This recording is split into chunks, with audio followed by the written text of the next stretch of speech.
What up, everyone? This episode has been brought to you by Jamhitz. Jamhitz is a one-stop shop for all of your multimedia needs, whether you're an artist in need of some studio time, recording a music video, if you're in need of printing out some artwork for your upcoming album, show, or merch, Jamhitz is the place for you. We also have many different podcasts and radio shows in which you can promote yourself in the confines of our state-of-the-art studio.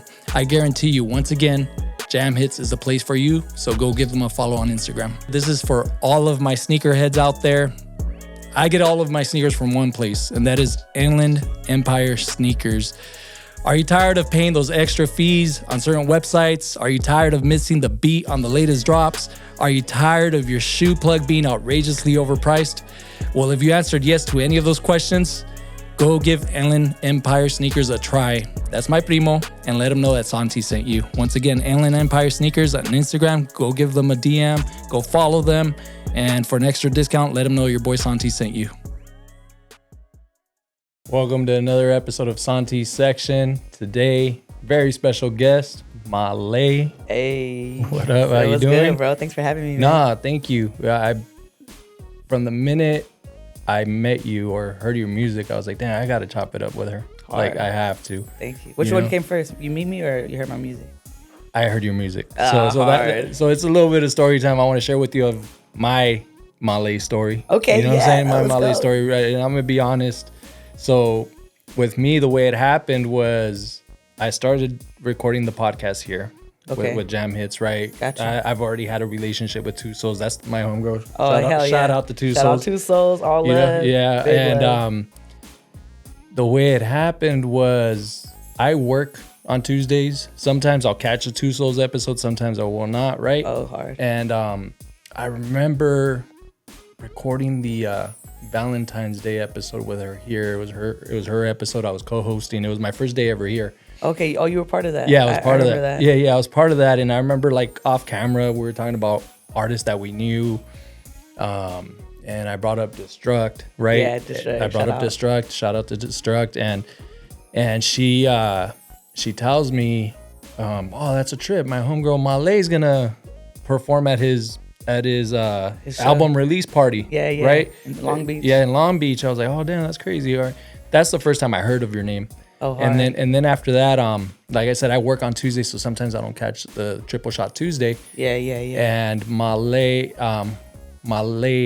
the name Mahlleh started trending at my household because my wife's like, dude, you need to listen to this chick Mahlleh. What? You know? Yeah. Wifey's like, dude, like she's good, right? And I was like, all right, yeah, I will. And I kept putting it off, right? And anyways, long story short, later on, I see you being featured on a song with Destruct. Oh, yeah, right? yeah. Easy to Hate. Hell yeah. Or he was featured on your song. My apologies. Yeah. It's all right. Don't matter. Yeah. It's all the same. And I was like, damn, homegirl gets down. Like, that's just hard. Yeah, right? so then coincidentally, like Destruct randomly, he'll send me random playlists on things that he thinks I'm going to like.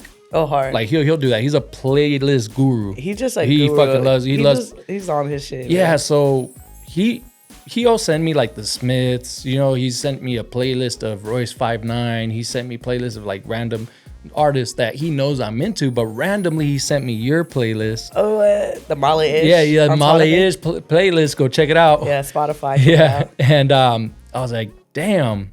This shit's hard. This shit's fucking hard, right? It's a vibe. It's a completely different vibe, and all his favorite vibes of like all my my catalog. Like it's not my full catalog. It's just his favorite songs. From my catalog. And I kind of shared with him a condensed version of what I just shared with you when he sent me that playlist. I'm like, damn, dog, you don't even know the timing of this playlist.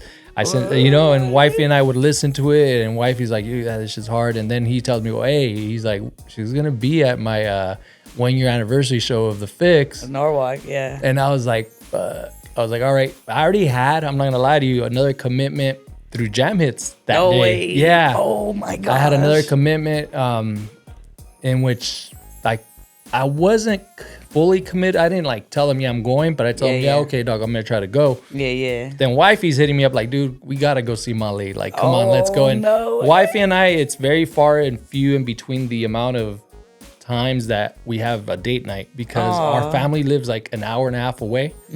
So we arranged it that day where I'm like, I call my mom. I'm like, hey, mom, is it okay if I drop the daughter off? What? wifey really wants to go, and it was a whole thing. Yeah, it was a cool little 2-hour tour, but it was fucking worth it, bro. That's so crazy. Yeah. I ain't never had somebody travel so far and do so much just to hear that you did so much just to come rock with me. You know what I mean? Like that just like I made my whole day, bro. I ain't gonna lie. Like thank you, bro, for putting on all that work. It made our day too. You know what I mean? It made our day. I'm no lies. It was our first date night, like true date night in over 4 years. I love love. I love love.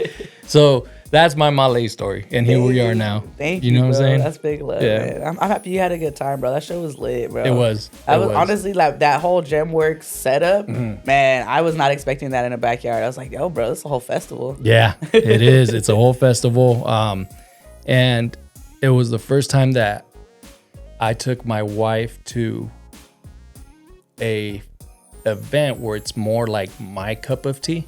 Oh, word? Versus a general cup of tea, if that makes any sense. Yeah, I know what you're saying. It's not like you guys are like a shared music experience. Exactly. It's more like this is like your vibe, your people's. Yeah. And so it's like he was bringing her along in this one. She was mind blown, and no way. And all the bullet points that I wanted to cover with her were covered without me even bringing it up. No way. You know what I'm saying? That's hard. Like I know I have the homie Shred right here. Shout out to the homie Shred. And maybe he could relate as well with what we're saying right now. Yeah. Because like the first thing that she brought up was straight up like, hey, like none of those artists use background vocals. What? Yeah. You know? Distract's really big on not putting people who put background vocals on. He's really good with that. Yeah. Oh, I know it's pet peeve because he's talked to me about it. He's pulled me aside before. I get it, bro. I get it. You know? But I mean, I'm sure with that subject right there's a lot of things that come into play. I've heard stories. Sometimes it's producers not wanting to release the instrumentals. Yeah. Sometimes it's that. Sometimes it's probably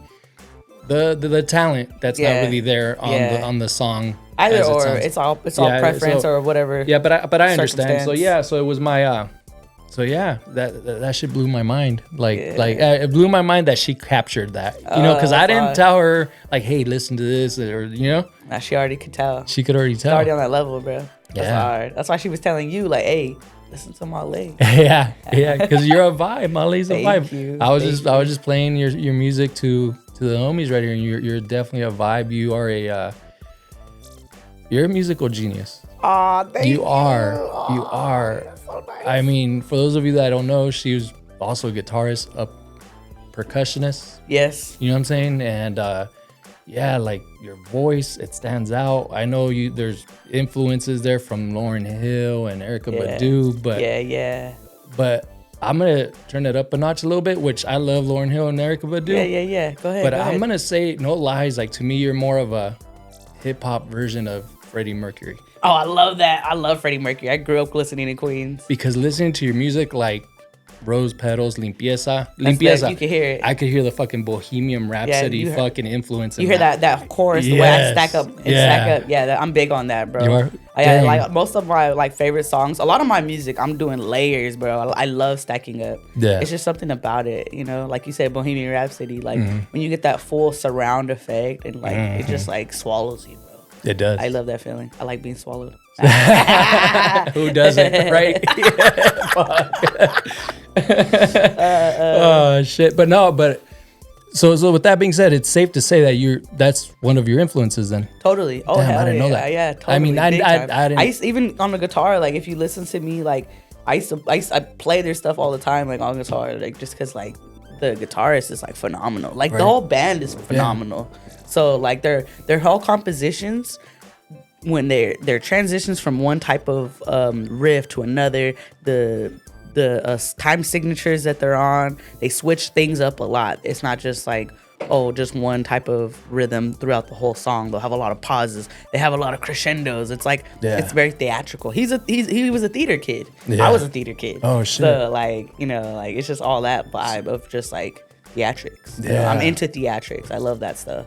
Sick. Yeah. That's fucking mind blowing. And that's like one of the many long influences that I have. I have so many influences for like so many different sounds. Like I really love No Doubt. That was like one of my favorite bands was No Doubt growing up. And they're on that similar vibe of like theatrics. And yeah, they're like multi-genres. totally. And they're know what I'm like saying? bringing it all in. Yeah. And then they're layering it. The way that even Gwen Stefani is, she stacks her stuff up. Yeah. She's the same way. And then the way that the band layers their own instruments. They layer their own instruments like crazy. Like the guitar player will layer the hell out of his. He's the rhythm and the lead, and who layers that all at the same time.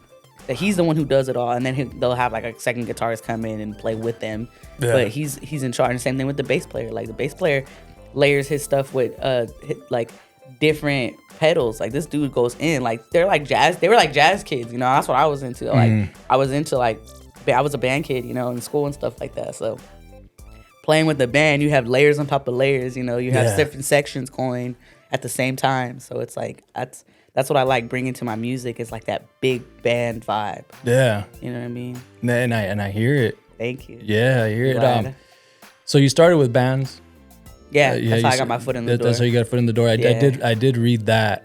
Yeah, and it was 2016, I believe, when you started shifting out, or 2016. Yeah, Yeah, 2016, because that's when I made Puzzle Piece with the Dysfunctional and what you call it, like Limpieza, songs like that, Rose Petals. That's when I made all those songs, 2016.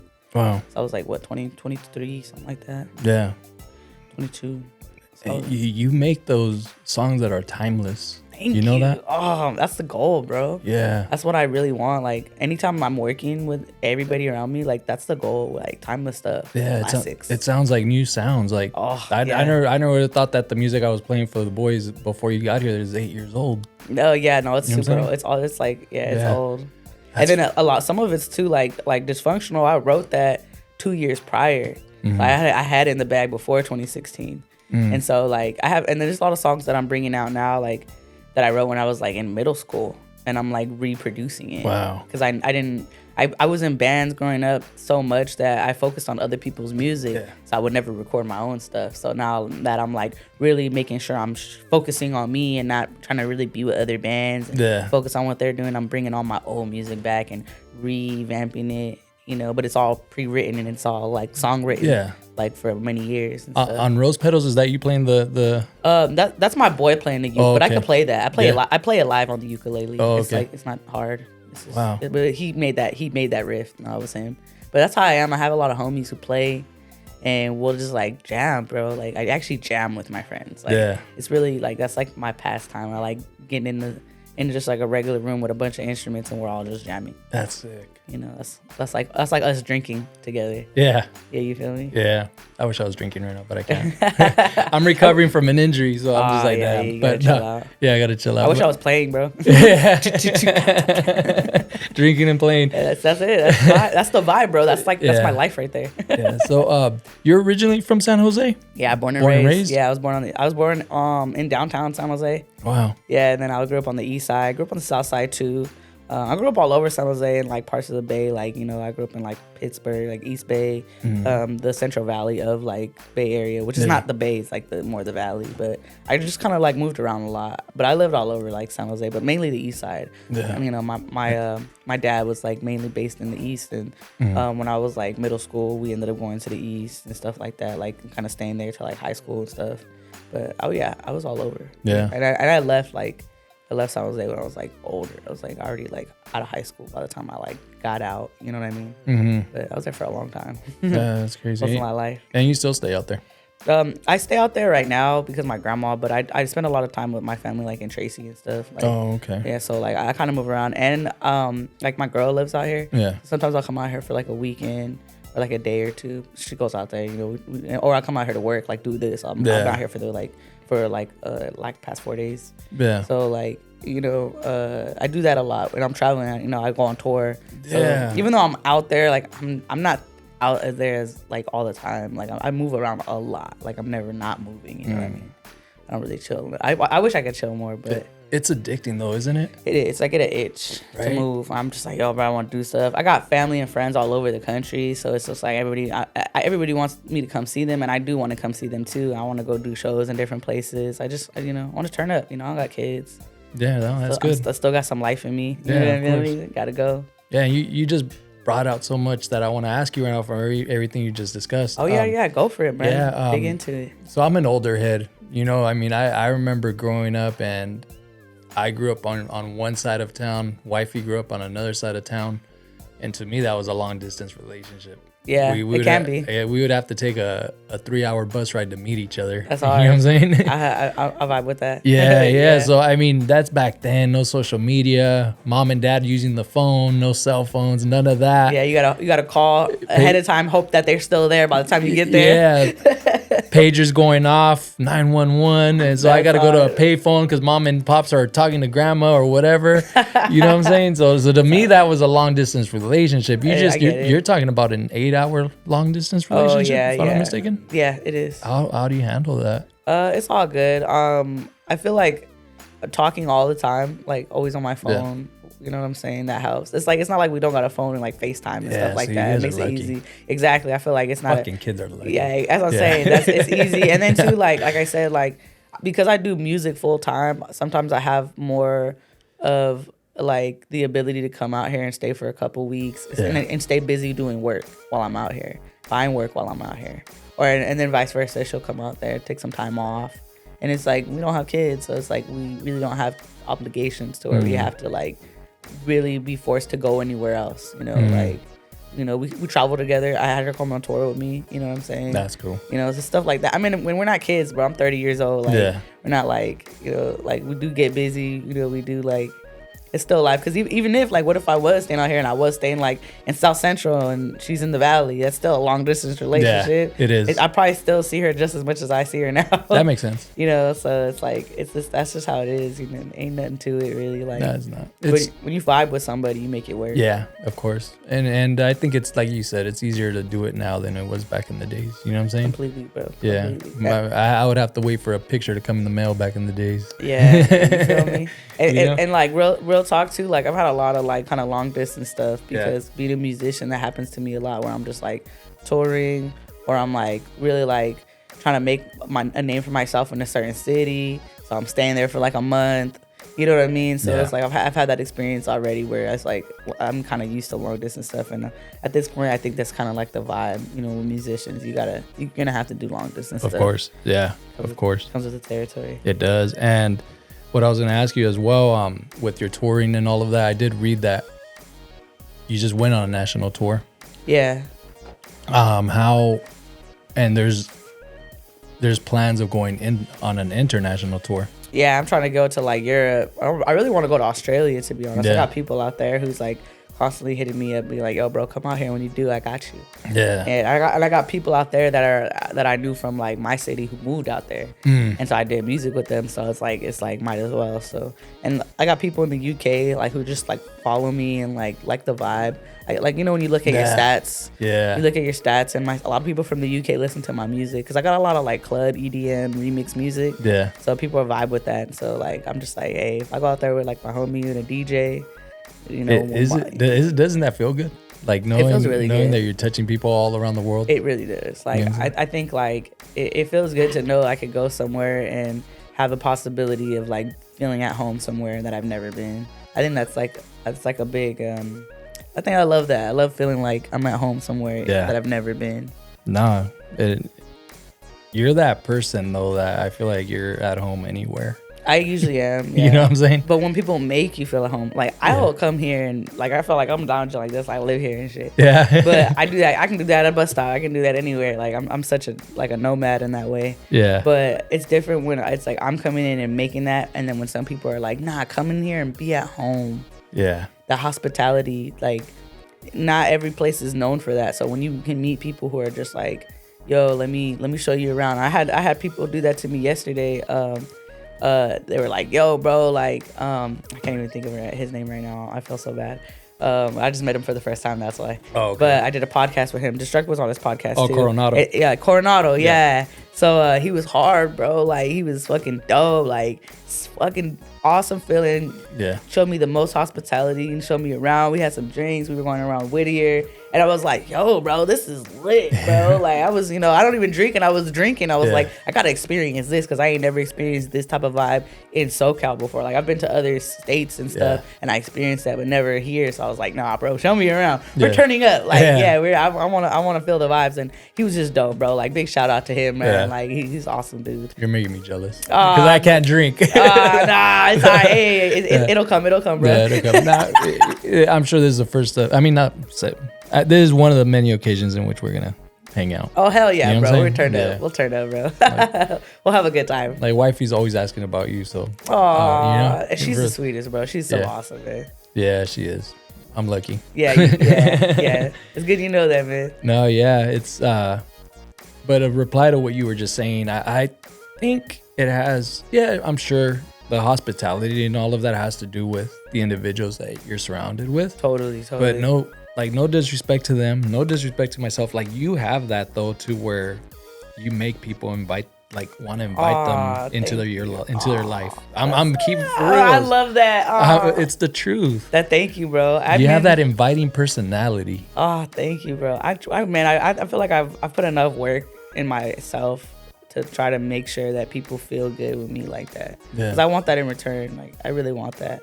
I mean, look when you met us. I know it was all vibes. It was all vibes. Like I knew you forever. Yeah, it was. Yeah, and it's still like that. Like I still feel like it's like, yo, bro. Like I think like when you travel a lot, like I've been in situations when you don't have that personality, like you could put yourself in situations that'll either get you killed or locked up. And like I've been in, like when I was young and touring when I was 18, like I've been in situations where like where I almost got killed or locked up. So like it's a big difference in a switch when you're just like very nice and very like inviting. Like you extend that and initiate that. And then, if people don't give it back and it just shows their colors, but don't switch up just because people are like that, because you don't know what type of people you're really going to like grow genuine relationships with. And I think that's what I love. I love genuine relationships, genuine friendships, genuine partnerships, everything. Even my family, like the family that I'm really close to is super genuine. We really know who like we are. Like I love being myself. I spent a lot of my like youth not being allowed to be myself, because I was wild. Yeah. So I was too. I was wild. I don't blame him, but I get it. But being dampened, like having to dampen yourself. Yeah. It doesn't feel good. It makes me feel like you're gonna explode, and I don't like that feeling. Feeling like I'm on the edge really all the time. I feel like that stress, like it'll get to you, bro. Like it'll get to you. It'll shut your body down. It'll make you sick. It does. Physically. So like. I think like it's the best thing to just like be yourself, have people who want you to be yourself, and just surround your life like that. You know what I mean? Yeah. That's a goal. Yeah, that's deep, and it's true. I feel the same, and even with what you just said about being wild and young and all of that, it's like I'm sure we can regret those times, but we wouldn't be here without those times. Not at all, bro. You know like I always think about that. Like I look back and I'm like, oh, I could cringe at some of the things that I did in my life, but at the same time, like I just laugh. Yeah. Because it's like, and when I see like youngsters doing like similar things, I just laugh at them. It's like, oh, bro. Exactly. Yeah. You'll be all right. You'll be all right. Yeah, you're not gonna stop them. Never. You can't. I mean, even if it's your own child, you can't control that. Yeah. Ever. Laugh it off. You know what I'm saying? Like my dad was super strict. My mom wasn't, and I found loopholes galore. You know what I'm saying? Like I fucking found loopholes galore to fucking be a piece of shit. Yeah. And it would, if anything, it would put more of a chip on my shoulder. It'd be like, all right, fucker, I'm gonna. Oh, yeah, I'm gonna prove to you, I got this. Yeah, I got this. I'm gonna make you think that I didn't do any of this. You know what I'm saying? So with my daughter, I've actually changed. I didn't grab that from my dad for sure. I'm like, I'm not gonna use that. That didn't work with me. I'm gonna guide her. You know what I'm saying? When she asked me questions, I'm like, look, you be whatever you want to be. Do what you do. This is how I feel about it. Yeah. But do what you want to do with that. That's good. You know what I'm saying? My dad was like that. My dad was like, hey, you do what you want in life, because at the end of the day, it's your life. Yeah. My dad really raised me to be a lone wolf and like make my own, think for myself. And there was times where I didn't think for myself. He's like, well, that's why I tell you to think for yourself. Look at you in this situation, because you let somebody think for you. Well, it looks like you gonna have to clean that up. Yeah, it's true. And it's real. Like I felt like because I had a dad who was like that, like it made me feel independent way at a young age. Yeah. And like, I never really felt like, hey, if I got into shit, like my dad was really gonna have my back. He was like, nah, bro, you do what you do. Yeah. I mean, he'll still love me and still fuck with me, but at the end of the day, it's like, hey, bro, you gotta reap what you sow in life. Yeah, you're writing your own story. Yeah, exactly. And at one point, I did a lot of research on that too. At what age does the age of accountability start? You know what I'm saying? When you're born. When you're born, that's what you think? No, I think so, because I feel like depending on the child, like Like, I had a really big personality even as a toddler. Like, my dad used to tell me that. He's like, yo, bro, when you were young, I knew you was going to be trouble. Like, I could tell at 2 years old you were going to be trouble. And so, like, and he's like, I thought it was, like, a terrible too, but you never grew out of it. You kept growing into it. And that's when I was like, all right, you got to let her just do her. Because anytime when I was young, you try to make me do something, never. You couldn't make me do anything. I wouldn't listen. Like, and it just never got better until I got into shit when I was like a teenager and real life hit me. Ash, it's funny that you say all of that, because me saying that I did research on age of accountability, it was at around the time that my daughter was 2. Yeah?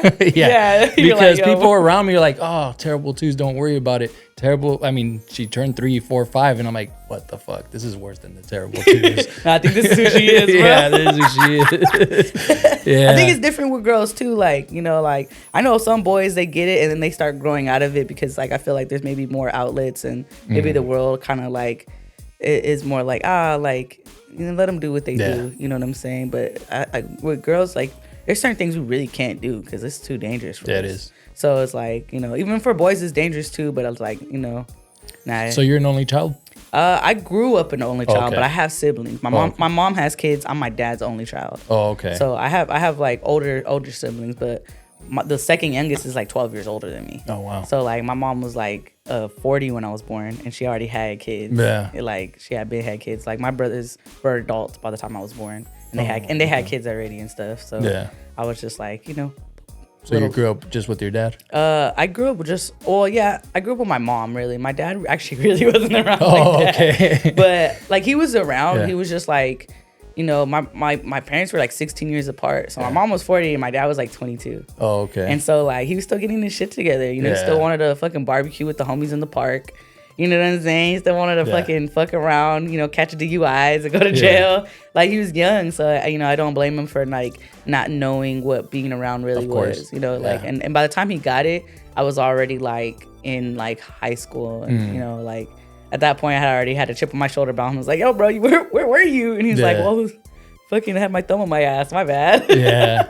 So it was like, you know, later in life, you know, we got better. But, like, growing up, nah, he was, like, you know, he was not all there, I guess. You know, maybe he was around, but he wasn't all there. But still, I mean, even with that story, it's beautiful to hear you explain and express that you're a forgiving person. Oh yeah, you know big what I'm forgiveness. Saying? Because I feel like that's the biggest thing from everybody's story. You know what I'm saying? That when it comes down to like holding their parents accountable for something, they don't think they're people. They don't treat them like people. They treat them like you were supposed to be there. It's like, nah, they wasn't supposed to do nothing, bro.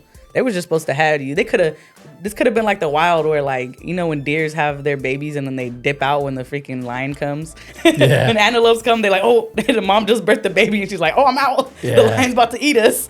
Like, the world could easily be like that. It could. But the world's not like that. It's like we get lucky that our parents even, like, you know, breastfeed us. Yeah, it's true. And are around. You know, I got lucky my dad was in the hospital. Yeah. You know, I knew my parents loved me. It's just like there's no book to raising kids. There's not. You know, and if you had fucked up ass parents too, like who's to teach you except for like what you think and what you can try to do better. So my parents at least did better in a sense than their parents in some ways. Some ways they didn't, some ways they did, obviously, but like I feel like that's just how it is, bro. Yeah, like, and then there's the backstory of your parents as well. You know what I'm saying? You don't know the fuck. I know my parents went through some bullshit. My parents did too. I mean, know what I'm saying? Like I'll give you a condensed version of my parents. They were young parents. You know, my mom was 19 when she had me. My dad was 23. Oh, hell yeah. You know what I'm saying? But they raised me under a lot of control. My dad mostly, and I never knew why, but it took me until probably until I was like 25 or 30 to realize why, because he went through some shit. Like his pops died when he was 4. Yeah. Got shot in front of him. Oh, so that fucked him up forever. Yeah. So until now, I'm sure he still does, because I mean, when I moved away, even it would happen to where he wakes up in the middle of the night. You never get over that. You don't get over like at that age. You never get over on some that. Bruce Wayne shit. You know what I mean? That's real shit. Yeah. So it took me a minute to understand that. You know what I mean? Like, okay, there's things that I'm never gonna be able to teach my pops. Yeah. You know what I'm saying? Not because he's ignorant, but it's because of his trauma. You know what I mean? Same with my mom. Yeah. My mom found out at 8 years old that she was adopted. Oh, that's crazy. You know what I'm saying? And she didn't even find out from her parents. Oh, no way. That's heartbreaking. That's the environment that I grew up in. You know what I'm saying? So, of course, they're going to be like helicopter parents at of course. a point. Yeah. So, I get it. Everyone's different. Everyone's different. Yeah. And you got to just treat people like, I think that's the lucky thing that I got from like, because eventually like, I got really close with my dad. Once I opened that door, I got very close with him. And he just really like taught me a lot about how to look at the world. He gave me a lot of my outlook for the world. And like, you know, I give him that, bro. I really am like my fucking daughter's I'm my daughter's kid, you know what I'm saying? I'm his daughter for sure. Yeah. Like my mind is like him, and his mind was very like open-minded, and he was just very accepting of things. He was very forgiving. He's just like, yo, like his favorite freaking motto was, "It is what it is, Mia." Like it is what it is. It's true. It is what it is. Yeah. So like, and I kind of, you know, when I was younger, I was like, no, it ain't what it ain't. And he's just like, you're just so angry. You remind me of me when I was young. Yeah. And he's like, you'll grow out of it eventually. Yeah. I don't know when, but you'll grow out of it. You know, and my mom, she was like that too. She was she was a tough woman. And she was just always like that till the day she died. She was like that. So she was just like, you know, I have that toughness about her too, but she was also super like, she was an inviting person. Oh, okay. That's where I get that inviting. See, there that homely. Yeah. That was my mom. My mom was big on like she made you feel like you were family immediately all the time. Well, shout out to your mom. Yeah, big shout out to moms and my pops too. Pops too. Rest in peace to both of them. Yeah, yeah. So okay, so they both passed. What age did they each? My mom passed away when I was 14. Oh, okay. And then my pops passed away when I in 2020. Oh, okay. Yeah, just recent. Not too long ago. Right. But yeah, like he was like there obviously way longer than my mom. But I felt like I had about the same amount of time with both of them, because I really didn't start a relationship with my dad till like I was like 17. You know what I'm saying? And all those years before, like I really didn't have much of a relationship with him. Yeah. But I only had my mom for like 14 years, you know. So I feel like, you know, I had them for about the same amount of time. And I got lucky that, you know, when I got certain fundamentals from both of them, you know what I'm saying, in the time that I had them. So I definitely like see how they influence my mind, influence my life, influence my music. You know, like there's a lot with how like that, you know, comes into play, you know. Yeah. You feel me? Yeah, you have such an inspirational story, and like just hearing it all and like you unfolding it, you know what I'm saying? It all makes sense on what Mahlleh is. You know what I'm saying? Thank you. I'm glad. Like, I feel like all of us need a little bit of Mahlleh in our life. I'm serious. Yeah, I'm serious. You know what is it? That mambo song? A little bit of Mahlleh in my life. Yeah, there you go. A little bit of Santi on my side. No, that's good shit, and I appreciate you. Look, I appreciate how like you're a huge. I know you're, and we'll touch on that real quickly before we close out. Like you're a huge advocate in the mental health aspect of things. Can you let us know where all that comes from? I know we were talking about prior to. I don't know if it has to do with that or if it does. Yeah, okay. Big time. Before we started recording, I was letting her know how my daughter gets seizures, and she has a childhood epilepsy, you know, and then you told me that you had that too. Yeah, when I was young. So that carried over into your adulthood to where you want to help and contribute towards those causes, I believe. Completely. Yeah. So like me, like I'm autistic. I have ADHD. I have like ODD. I had a very extremely severe anxiety disorder, and that's how I developed having seizures. So basically, my autism just went untreated. You know, my parents, like they were struggling like with like drug abuse problems. You know what I'm saying? They were struggling with stuff like that. So they did not want me on drugs. They did not want me taking medication as a kid. They didn't want me on that stuff because they were scared that I was gonna turn to a drug addict like them, which is actually super likely, actually, because I was born on drugs. Yeah, it gets inherited. Yeah. And so like. It went untreated, you know, and even though I went through like therapy, I went through speech therapy. I didn't start talking until I was like 5, bro. Like I started playing music before I started talking. So like it's just like I had so much going on with like my brain. Like it was just so, and like, you know, I have like like certain issues with like light, I get overstimulated with lights and stuff, and I couldn't play laser tag as a kid. Like there's like I didn't even play video games as a kid like that. I couldn't be at school because the lights in the school. Like I would have episodes at school all the time. I remember there was like in like 5th grade, I had an episode every single day at school, and I was just like, yo, I cannot go to school no more. It affected my life, and I had to. There was a lot of times like in school I had to sit in the office in the dark. Wow. And just like, and then be by myself. And then being autistic, like I was just a wild ass kid. Being ADHD, even worse. Yeah. Like they didn't know what to do with me. Going to schools and like going to like hood schools where they don't have resources for kids like me, and kids like most of the kids they don't even have resources for. So it's like, like I feel like I grew up at like this period where it was shifting into mental health. People were learning about autism, but it wasn't really fully like understood by most of the school systems, and they were trying to integrate it, but they really didn't know how. So it's like, I felt like a lot of like the initial testings were like around my generation, So I was like, I was born 94, but I grew up like early 2000s really in that age. So it's like, it's still all very fresh, but it was like transitioning into that world. You know? Now we're in the world where like everybody knows it, damn near everybody has it. Yeah. But it's like really, they've been had it. It's just nobody knew how to diagnose it. It's true. So it's like, like growing up like that, I feel like it was like crucial for me to like, I was always in therapy. I was always like having to talk to a psychologist. I was always having to do this type of stuff. And when I got out of school, obviously that had a big take on it. Understanding that most of my episodes were emotionally induced because of like living in a stressful situation. We were really poor. My parents were really stressful. My mom was really stressful. Like I love my parents, but they stressed me the hell out. It put way too much on me, especially being autistic, and it would just shut my mind down. I didn't really have a peaceful childhood, and so like it over time, having a severe anxiety disorder, it would just like warp the way that my brain was allowed to take certain emotions. If I got too angry, I would have an episode. If I got too happy, I would have an episode. Like I couldn't even go on roller coaster rides because I'd like overstimulate my body, and I have a whole episode. And then but it definitely comes like when you're on the spectrum of autism. Epilepsy is considered a neurodivergency. So like a lot of times there's a lot of people who are like autistic and they have borderline epilepsy.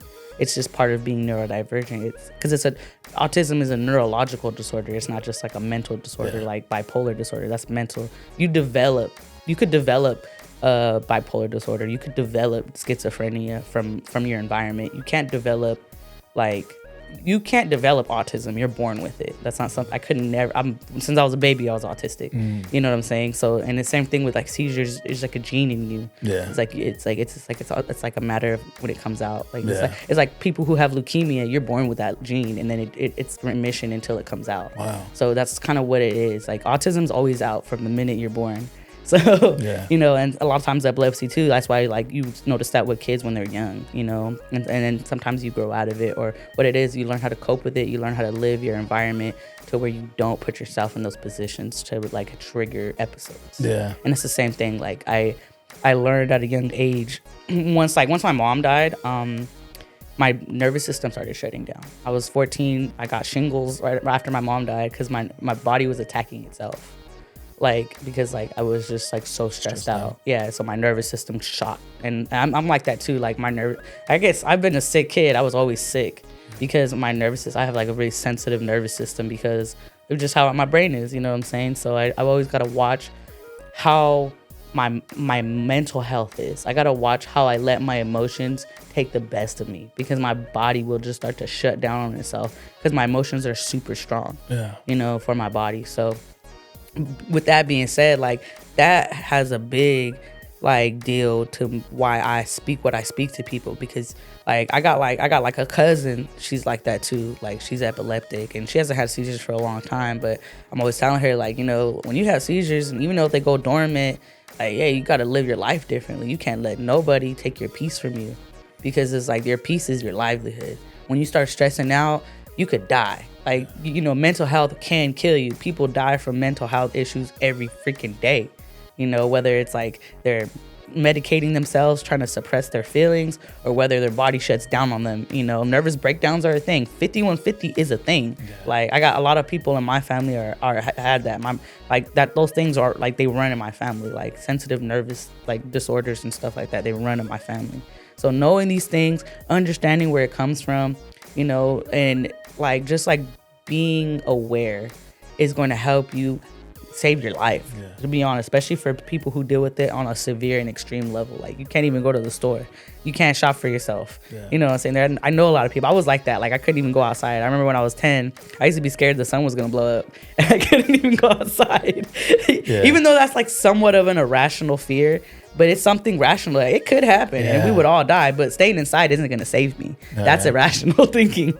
So, but I was 10, you know, I wouldn't know, but that's how severe I would have, like, sometimes like paranoia where I'd be like, yo, bro, but it's because my nervous system's like on edge. And like, you know, I didn't know, I still deal with that where like my nervous system's on edge, but I'm aware of myself to be like, okay, so what's putting me there? What in my environment is affecting my nervous system right now? And I'm really aware of who messes my nervous system up. The minute somebody walks in the room, I can feel it. I'm so sensitive. I can feel somebody's vibe. Like, hey, bro, you setting my nervous system off. I'm not saying you're a bad person. I don't really care if you are actually, but I don't like that. So I can't roll with you. Like, you know, no hard feelings. It's just I gotta watch myself. I gotta watch my nervous system.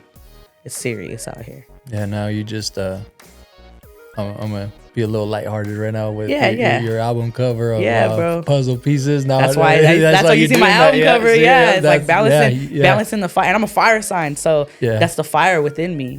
You feel me? And you know, and then I'm floating. You know, I'm in peace. I am. You know, like that's puzzle piece. And you know, I don't know if you know, but autism, it's a puzzle piece. Oh shit! Yeah, the autism sign is a puzzle piece, so I put puzzle piece. Damn. Yeah, no, I'm trying to find a piece. Yeah, I didn't notice that. Trying to find a piece with being a freaking in the puzzle, bro. Wow. It's deep, bro. That whole album is talking about, because there's seven tracks. Yes. And there's 7 deadly sins. So each of those songs is touching light on this, like the alter and the ego and the altruistic side. Wow. So that's what it's touching side. That's why, you know, when you listen to it, that's why it feels so deep, because I'm really talking deep. You know, there's I like having concepts behind my projects.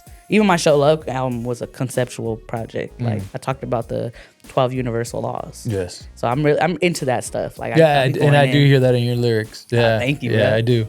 Thank you. Damn. I'm telling you. See, right now when you were talking about the mental health part and the seizures, epilepsy, and autism and all of that, like, I know that part of our episode, I'm going to play it over and over again because you touched on so much that I'm probably doing wrong right now with my daughter.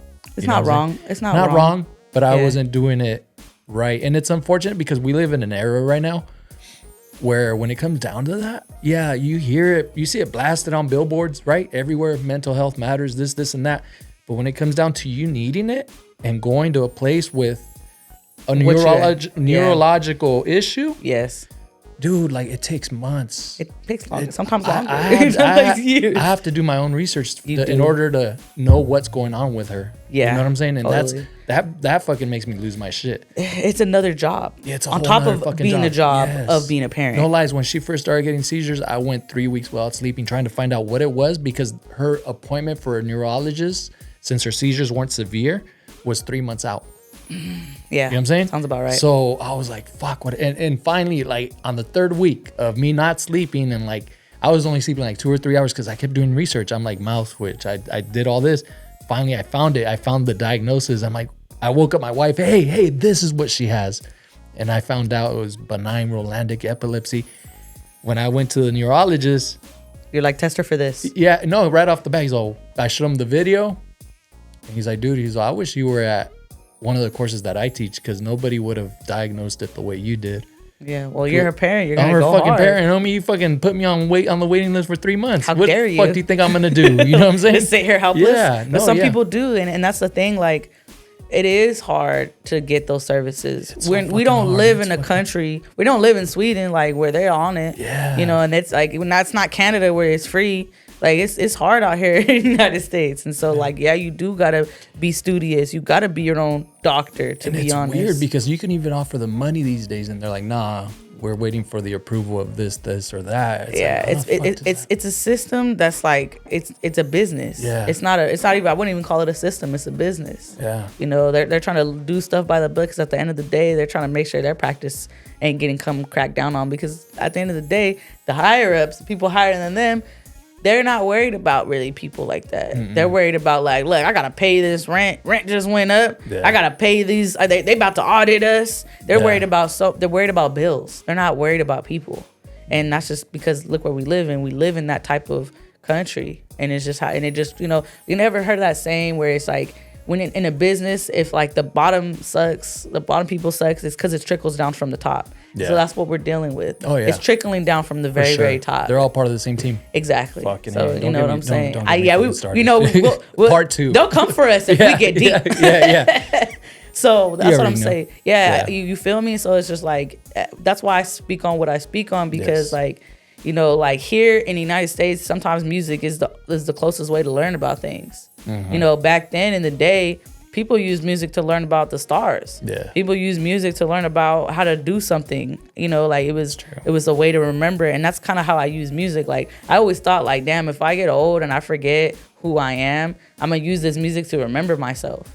You know what I'm saying? Like, what if I get dementia or something, bro? Yeah. And I'm like, who's that? Oh, that's me. Oh, dang. I almost forgot who I was. Yeah. You know what I'm saying? And I feel like that's why I do music, till I can remember what I learned. You know? Fuck that. I'm putting all my episodes on a fucking hard drive. Thank you. That's what I'm saying. You feel me? Come on, bro. Put it on a hard drive. Just remember the play button. Don't forget the play button. The triangle.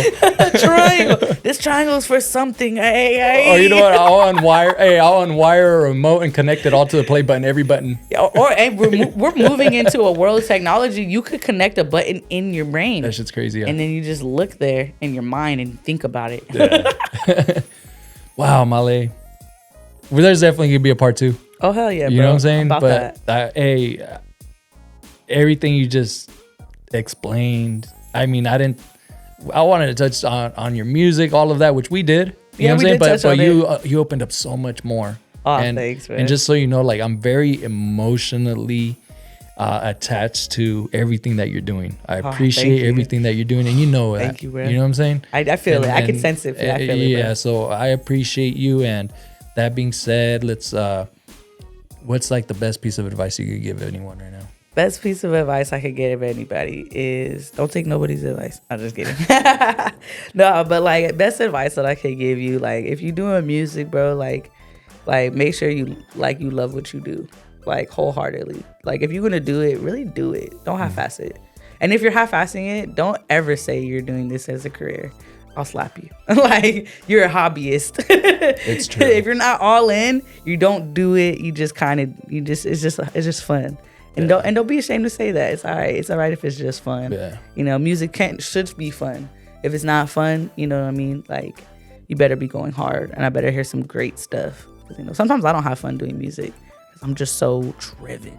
You know what I mean? Like I'm like, there's a goal I'm trying to get. And there's certain things like mixing is not fun sometimes, you know, but that's the best part about it. It's like when you're so driven, I'm all in. It doesn't matter. So it doesn't matter if there's not fun parts. I'm all in this. Fuck yeah. So like, you know, go all in. Even if it's not fun, if you're doing something good, who cares? Yeah. It'll be fun eventually. Like other outcomes of it will be fun. But if it's not fun and you're not really good, hey bro, just like don't quit your day job. Nah, good shit.